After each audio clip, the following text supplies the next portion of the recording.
The following events are based on a true story. Names and details have been altered to protect the identities of those involved, but the horror remains untouched. Watch at your own risk. Story 1. I never thought something as mundane as a morning jog could ruin the way I sleep forever. It started like any other Saturday. I laced up, left my apartment while the sun was still low, and jogged into Forest Park with my usual playlist looping in my ears. The trails were empty that early, just me, the scent of damp earth, and the rhythmic crunch of gravel underfoot. I remember thinking how peaceful it all felt. But then my phone buzzed. It wasn't a call or a notification from an app, just a single text from an unsaved number, a dropped GPS pin. The location? Bellefontaine Cemetery. I stopped running, hands trembling a little as I tapped the link. The pin was deep inside the cemetery, near the oldest part, far from any entrance. No message, no explanation, just coordinates pointing me to a place I hadn't thought about in years. Should have ignored it. I really should have. But something about it felt deliberate, like it was meant just for me. I told myself I was just curious, that it was probably some glitch or prank. Still, I left the park and drove the 20 minutes to Bellefontaine. The place was quiet, too quiet for a weekend morning. A low mist clung to the ground like it didn't want to lift, and the trees lining the drive looked darker than I remembered.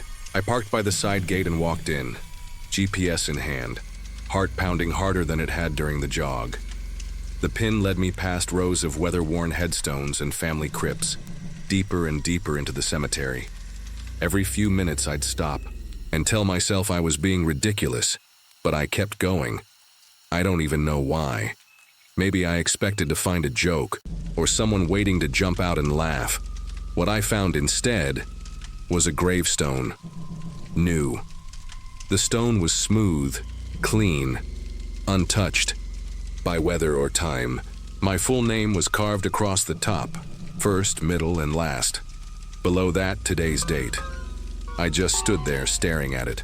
The letters were sharp and freshly etched, like they'd been carved that morning. I looked around, half expecting someone to be filming me, waiting to laugh at my reaction. But there was no one, just silence, thick and suffocating. I reached out and touched the stone. It was cold, unnaturally cold for a day that had already warmed into the 60s. I took a picture with my phone, my hands shaking so badly I nearly dropped it, and then I ran. I didn't even look back. When I got to my car, I called the non-emergency police line. I told them what I saw, gave them the exact location, even sent the photo.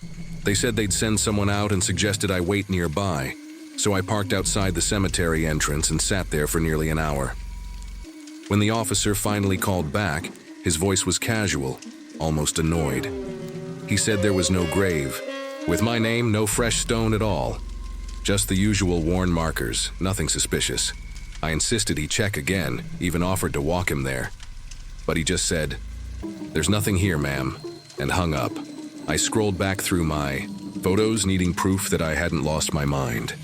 But the picture was gone, not blurry, not corrupted, just gone, like it had never been taken. My stomach turned. I sat in my car for a long time, trying to convince myself it was some weird dream or hallucination. I even considered going back to the spot, but the thought of standing there again, seeing that gravestone, or worse, not seeing it, made my skin crawl. Eventually, I drove home in silence, skipping my usual weekend plans. I couldn't shake the feeling that I'd seen something I wasn't meant to. That night, I couldn't sleep. I kept replaying everything, the cold of the stone, the exact curve of my name, the unnatural stillness of the air. Around 3 a.m., I must have drifted off. That's when I had the dream. I was lying in the cemetery, in the exact same spot where I found the gravestone. I wasn't dead, but I couldn't move. I felt the weight of dirt hitting my chest, then my face, one handful at a time. I couldn't see who was burying me, but I heard breathing, slow, deep, inhuman. And the worst part? I wasn't trying to scream. Some part of me felt like I deserved it. I woke up gasping, my sheets damp with sweat, the echo of that breathing still thick in my ears. For a few minutes I didn't move. I just lay there, staring at the ceiling, afraid that if I shifted even slightly, I'd hear the dirt again, or, worse, feel it. My phone was on the nightstand. I reached for it without turning on the light. No new messages, no calls. Just the faint glow of the screen illuminating my trembling hands. I kept telling myself it was just a dream, a nightmare, but I didn't believe it. The buzz came at 6:17 a.m., sharp, like a blade sliding through silence. I hadn't even fallen, back asleep. The same unknown number. No GPS pin this time, just a message. 4 words. Just a test run. I stared at it for what felt like forever. I didn't respond. What could I even say? My mouth had gone dry. I checked the number, tried to trace it, even downloaded an app to see if I could track where it came from. Nothing, no data, no location. It was like the message had come from nowhere, or everywhere. I didn't go to work that day. I didn't leave my apartment. I kept every light on and checked the locks on my doors at least a dozen times. Part of me wanted to tell someone, anyone. But how do you explain something like this without sounding unhinged? I went back and forth on calling the police again, but what would I say? Someone sent me a text and carved my name into a disappearing gravestone. They already didn't believe me the first time. I started to wonder if maybe I'd imagined the whole thing. Maybe stress or sleep deprivation had pushed me too far. But then I noticed something. A small patch of dirt on my bedroom floor, right below the window. Just a few grains at first, and then, later that night, more. A fine layer, as if someone had walked through a grave and tracked it inside. I vacuumed it up twice, but every morning it returns. Slightly more than before. I don't jog anymore. I don't sleep much either. And I keep my phone on silent now, afraid of what might buzz next. But sometimes when I do manage to close my eyes, I still feel it. That cold, suffocating weight. If you've ever received a message like mine, don't reply. The following events are based on a true story. Names and details have been altered to protect the identities of those involved, but the horror remains untouched. Watch at your own risk. Story 2. I've driven for Uber in New Orleans for nearly 6 years now. You name it, I've seen it. Drunk tourists trying to pay me in beads, silent locals with eyes too tired for conversation, and the occasional late-night philosopher spilling their heart in my back seat. But nothing, not even the night that guy, tried to get in my car wearing nothing but Mardi Gras paint, prepared me for what happened last Tuesday. I've never told anyone this, not seriously, and I wouldn't be writing it down now, except the app still keeps trying to send me back there. It was close to 2:15 a.m. when the request came through. A single ride, pickup location a block, from Claiborne Avenue. No profile picture, no name. Just the word Nightshade in the notes, followed by the destination, Holt Cemetery. I almost declined. The cemetery's a mess of unkempt graves and crumbling tombs. More weeds than memories. But I was half a tank short of making rent that week, and I've driven stranger routes. So I tapped accept, rolled down my window to keep from dozing off, and followed the flickering blue line toward the dead. The pickup spot was a shadowy stretch of sidewalk beneath a broken street lamp.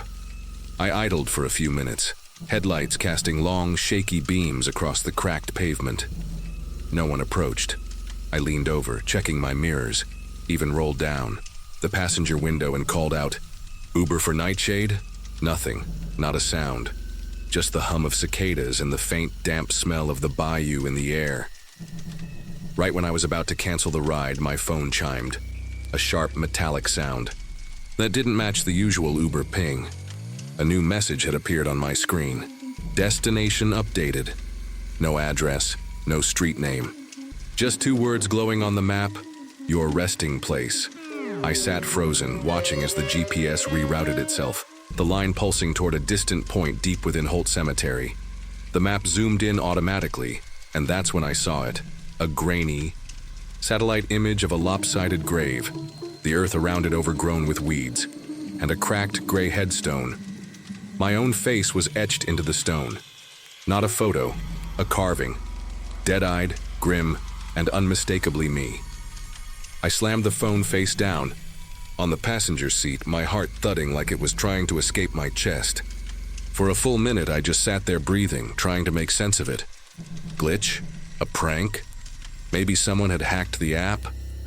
But there was no record of the ride in my trip history. No rider profile, no fare. Just that cursed message and the map still glowing through the fabric of the seat. I told myself I was done. I'd go home, sleep it off, delete the app if I had to. But when I looked up, the cemetery gates were open. They're never open at night. Ever. The city keeps them locked to stop vandalism and God knows what else.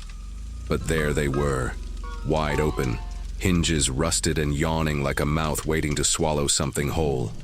Against every instinct screaming, in my body I rolled forward, headlights catching flashes of worn statues and slanted tombs.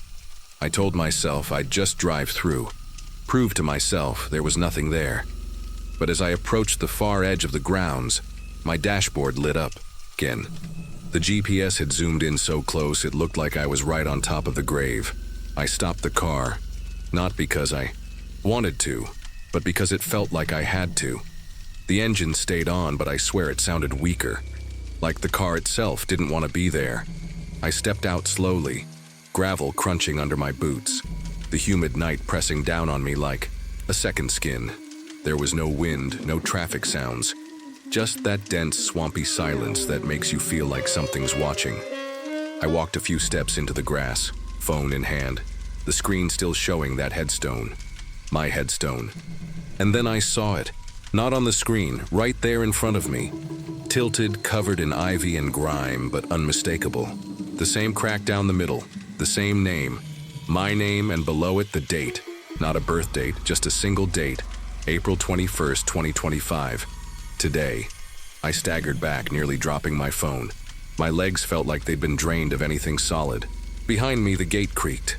I turned fast, expecting to see someone, anyone.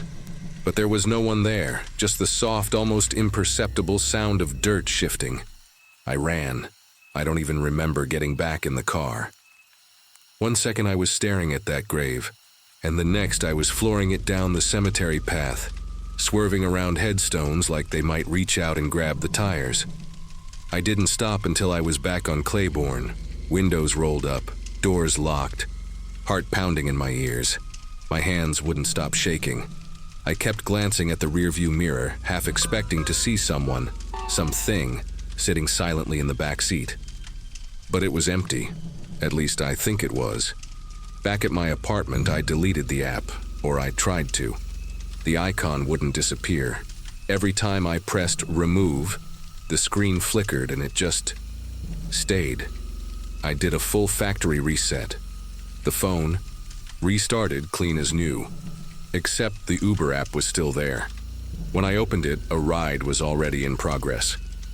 The destination, your resting place. I hadn't accepted anything. I hadn't even logged in.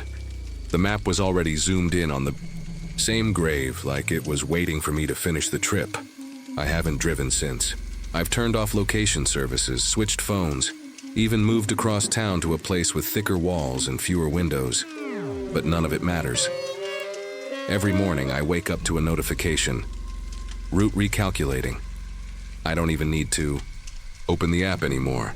The sound plays on its own, that same distorted chime like metal dragging across glass. Last night I left my phone in the freezer, wrapped in foil. It still rang, loud enough to wake the neighbor through the wall. I don't know what's waiting for me out there, or what I already let in, but I haven't gone back to Holt. I won't. Even though part of me thinks I was supposed to, like I didn't just pick up a rider that night, like I agreed to something, without realizing. And if that's true, maybe not going back just makes it worse. Maybe it's waiting for me to finish the trip. Maybe that grave's still empty, for now. If anyone's reading this, check your app. Make sure the next ride isn't for you, and if it is, don't accept it. The following events are based on a true story. Names and details have been altered to protect the identities of those involved. But the horror remains untouched. Watch at your own risk. Story 3. I was on the beeline, somewhere between MacArthur Park and Civic Center, when my phone buzzed with an airdrop request. It was late, past 11 p.m., and the train car was nearly empty except for a sleeping guy slumped against the window and a woman in scrubs tapping at her phone. The file had no name, just an image preview. A grainy photo of a gravestone shrouded in fog. I don't know why I accepted it. Curiosity, maybe. But when the picture opened, my stomach dropped. Carved into the stone, clear as day, was my full name. And below it, arriving soon. At first, I laughed it off. Someone nearby was messing around, trying to get a rise out of strangers. Creepy? Sure. But nothing more than a stupid prank. Still, I couldn't stop staring at that photo on the ride home. Something about it was wrong. The lighting didn't match the real world. It was bathed in a pale gray mist, like something from a dream. And it hadn't rained in weeks. LA doesn't just have fog, not like that. I showed it to my roommate. When I got in, expecting him to roll his eyes, instead he went quiet. "Dude," he said, "that's Evergreen Cemetery." I hadn't been to Evergreen Cemetery in years. Not since a middle school field trip that barely registered in my memory. But now the name felt heavy in my mouth. That weekend, I convinced 2 friends to come with me, Jake and Maya, under the pretense of just wanting to explore. "It's just a weird coincidence," I told them, "probably Photoshop." Still, I made sure the image was saved on my phone before we went, just to compare. The cemetery was quiet when we arrived. Too quiet. Even the usual sounds, birds, wind, traffic, felt distant, like the place was under glass. We walked for nearly an hour, winding through headstones and mausoleums, half laughing at ourselves for being creeped out. But then I saw it. Tucked near a weathered oak tree in the older section of the grounds was the exact gravestone from the photo. Same cracks, same chipped corner, same fog. But that couldn't be. The sun was out, hot against our backs. Yet the air around the grave felt cold, damp. I reached out to touch it, and my fingers came away wet, like it had rained only there. Jake joked nervously. Maya said nothing. I didn't tell them the worst part. The dirt in front of the stone looked freshly turned. That night, I couldn't sleep. My mind kept replaying the feel of that damp earth and the silence that hung over the cemetery like a warning. I left the light on in my room, not because I was scared, I told myself, but because I needed to stay awake. Around 2 a.m. I got up to splash water on my face. That's when I noticed it. In the mirror above the sink, my reflection was off. Not distorted, not wrong, just delayed. It blinked a half second after I did. When I leaned forward, it paused, then copied me, like it had to think about it first. I stared at it, trying to find some logical explanation. Sleep deprivation? A trick of the light? Maybe my brain was just playing games with me. I turned my head quickly to the left. The reflection followed, but slower than it should have, like it didn't want to move. My chest tightened. I reached up and touched the glass, nothing but cool surface. But when I started to turn away, I saw it, just for a moment. My reflection was still looking directly at me, even after I'd turned my head. It smiled, faint and wrong, before snapping back into sync. The next day, I covered all my mirrors. It felt ridiculous, but I couldn't shake the image of that delayed smile. I even avoided looking at reflective windows on my way to work. Every time I passed a surface that could show my face, I felt watched, not from behind me, but from within the reflection itself. At lunch, I tried to bring it up with Jake, half joking to test the waters. He laughed, but not in a real way. "Dude, you've been weird since that cemetery trip," he said. "You're just psyching yourself out." Maybe he was right. But then why did his reflection in the cafe window blink before he did? That night, I decided to delete the photo. I figured if I got rid of it, the whole thing would lose its grip on me. I opened my phone's gallery, but the picture was gone. Not moved, not hidden, gone. In its place was a new photo, same gravestone, same angle. But this time I was in the frame, standing right in front of it, wearing the clothes I'd had on that day. The sky in the image was darker now, the fog thicker. My face in the picture was turned slightly, like I was hearing something. I hadn't taken that photo, and neither had Jake or Maya. I didn't sleep at all that night. I kept checking my phone, hoping the photo would disappear, or that it had somehow been edited without me realizing, but it stayed exactly the same. Around 3:17 a.m., I heard something move in the hallway, just a soft shuffle like bare feet on hardwood. I live alone. I got out of bed slowly, heart pounding, and peeked through the crack in my door. Nothing. No shadows, no sound. But the bathroom, light was on. I hadn't left it that way. I walked in, pulse roaring in my ears, and stopped cold. The mirror was uncovered. I know I taped it. I remember smoothing the black trash bag across the glass, sealing the edges. But now it was bare. And worse, my reflection wasn't matching me. I was frozen in the doorway, but it had already stepped forward, closer to the glass. I tried to move, to scream, to do anything, but I was stuck, paralyzed. My reflection tilted its head slowly, studying me. Its mouth moved, but no sound came. Out. Then it smiled again. That same unnatural curve. And suddenly I could move. I slammed the door shut and didn't open it again until the sun came up. The next morning I called in sick and made up an excuse about food poisoning. I couldn't face people, not with the way things felt. The air in my apartment had changed. Heavier. Still. Like the moment before a thunderclap. Stretched out forever. I packed a bag and decided to crash at Jake's for a few nights, just until I cleared my head. As I left, I caught a glimpse of myself in the microwave door. Only I wasn't moving. My real body was. But the reflection, it stood perfectly still, staring at me until I broke eye contact. I didn't look back. I'm at Jake's now, and I've told him I just needed a break from work. He believes me, I think. But the mirrors here are starting to act strange too. The delays are getting longer. Sometimes I hear whispers when I pass by glass. Just faint, garbled sounds. Last night I dreamed I was in a coffin, but I was looking down at myself, smiling. I haven't gone back to the cemetery. I won't. But today a new photo showed up in my phone. Same grave. This time the fog is gone. The stone is clean. And the date beneath my name is tomorrow.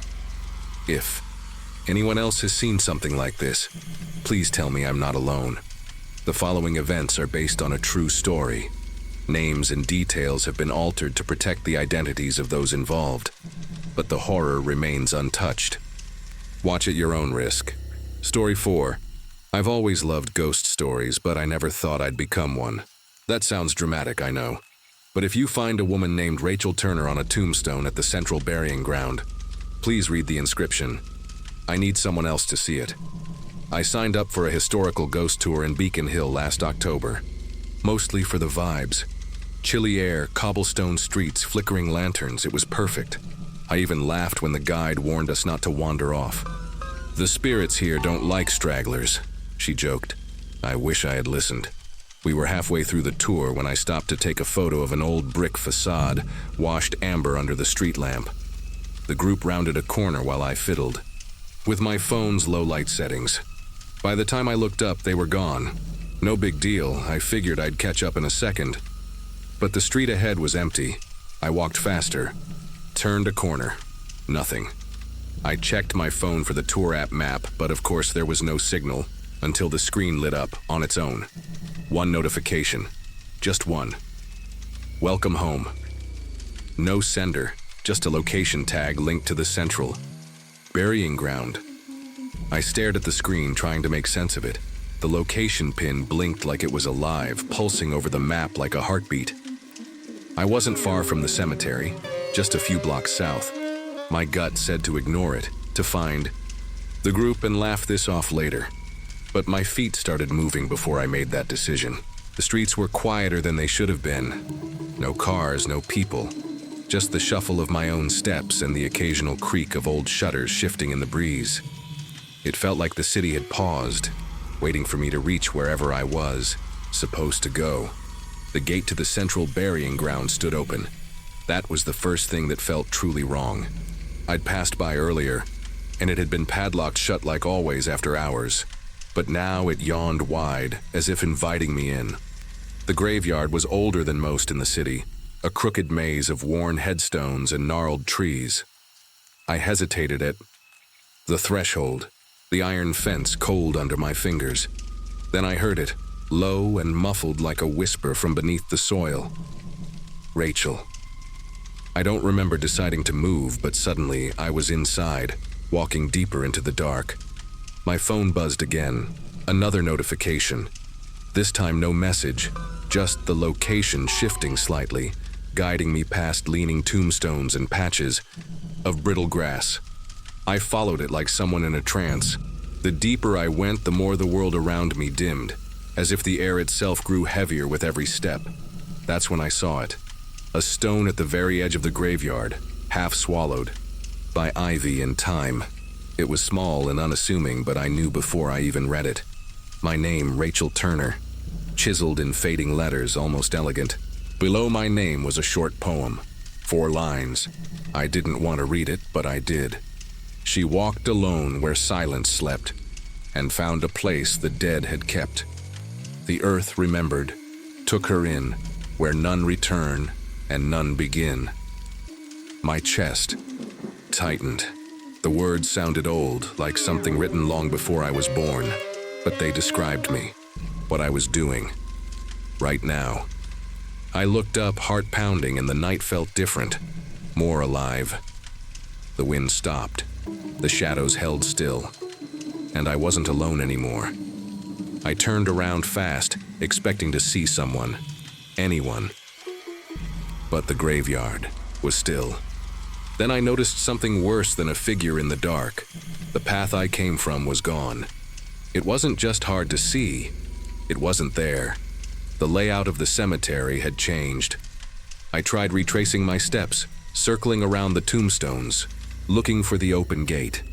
Every route twisted unnaturally, looping me back to the same stone. My stone. My phone buzzed again. I didn't want to look, but I did. The screen was blank, just the words, "You never left."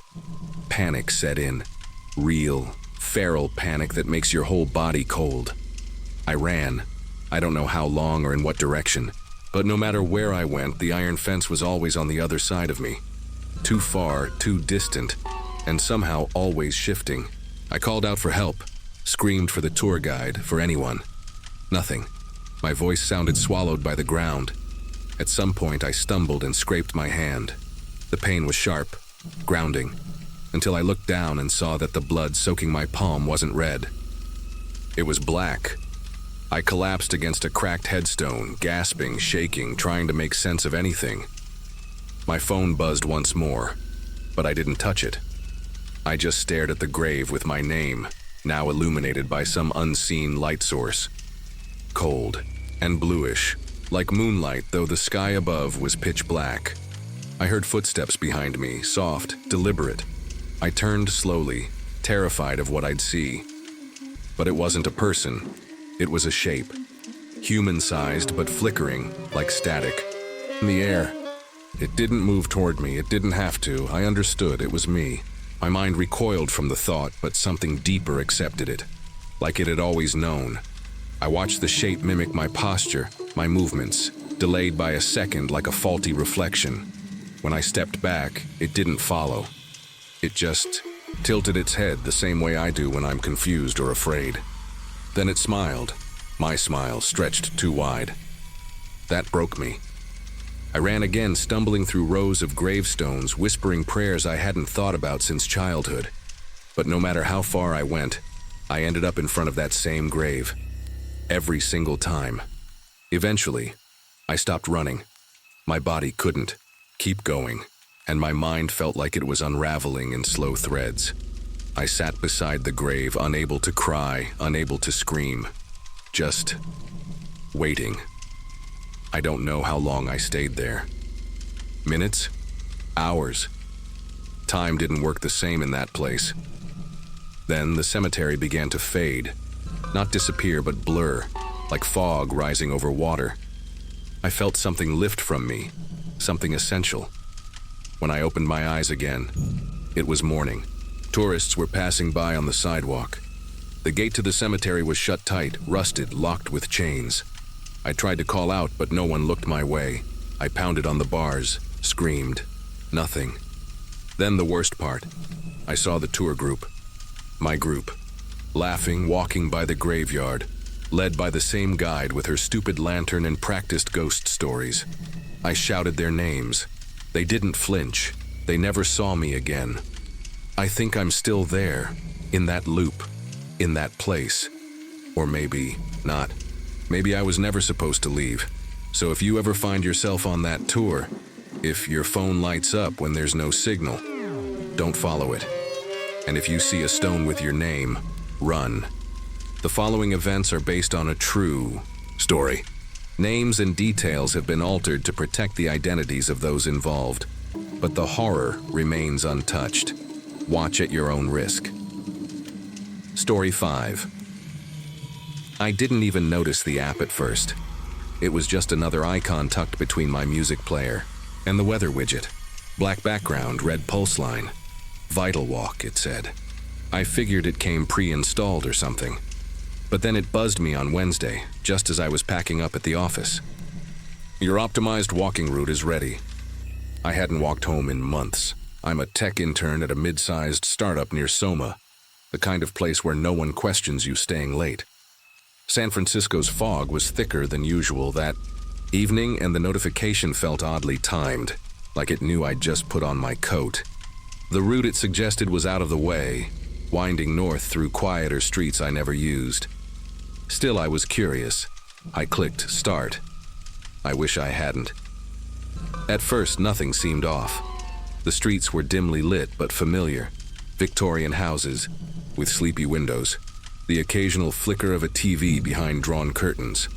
The app guided me with a soft haptic pulse on my wrist, turning me left at a street I didn't know by name, but recognized by sight. Then another buzz. Slow your pace. Heart rate above target. That was strange. I hadn't been moving fast. I glanced at my smartwatch. My pulse looked normal, but the app insisted otherwise. A few blocks later, the route veered into an older part of Pacific Heights, where the sidewalk buckled with age and trees clawed over iron fences.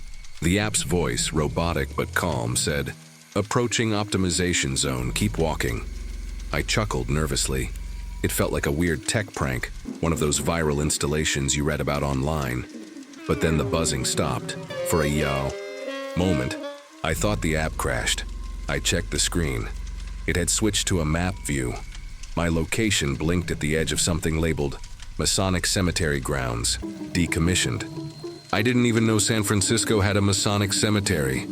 I stood still for a moment, debating whether to turn back. But the app pulsed again, 3 quick taps on my wrist. Deviation detected. Resume path. My screen now showed a dotted line leading through a rusted side gate half buried in ivy. I should have stopped then. I should have shut it all down. But something about the way the app kept updating, like it was waiting for me, like it had already calculated what I would do, kept me moving. The cemetery was quiet in a way that swallowed sound. No cars, no wind. Even my footsteps felt muffled against the uneven stone.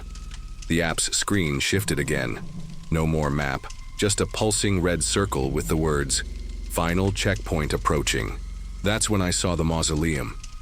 It was tucked behind a low grove of trees, almost hidden. The structure was old, with ornate stone columns and an iron gate sealed with a heavy chain. And carved just above the lock, in flaking gold letters, ML, my initials. I froze. There was no way it was a coincidence. My initials aren't exactly common, and I had never been here before. I reached for my phone to take a photo, but the screen went black. Dead. Same with the smartwatch. No response, no restart, nothing. And yet I still felt the faintest buzz on my wrist, like a heartbeat. Not mine, slower, heavier, rhythmic, as if something inside the mausoleum was breathing just beneath the surface. I backed away slowly, suddenly aware of how isolated I was. That part of the cemetery felt completely removed from the rest of the city. No streetlights, no sirens, no signal. I was about to turn and run when my smartwatch flickered back to life. A single screen, blood-red text. Biometric sync complete. Then below it, new profile recognized. My hands were shaking as I swiped through the settings. Somehow, VitalWalk had permissions I never granted. Full access to my mic, my camera, and biometric data, including something called parallel HR. I didn't know what parallel HR meant, but the number displayed beneath it, 34 BPM, was definitely not mine. My resting heart rate's in the 70s. This was something else, something slower. I could feel it now, in my own chest, like my heartbeat was trying to sync with something buried.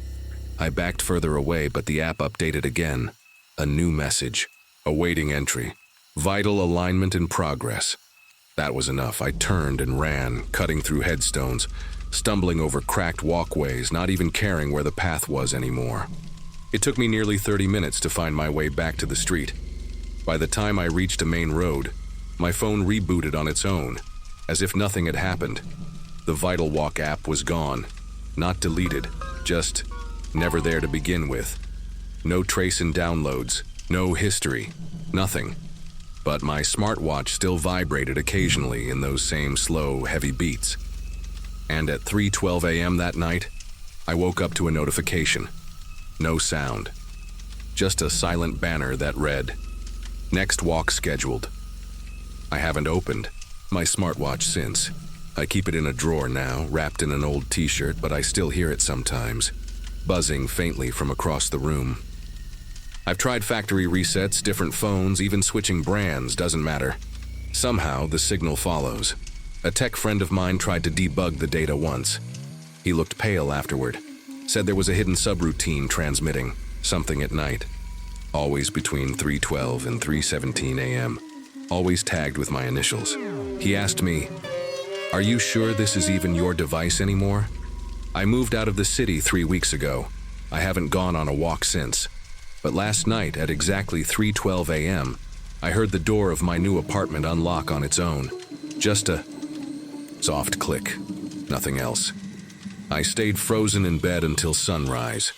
When I checked my wrist this morning, the watch was on me again. I didn't put it there.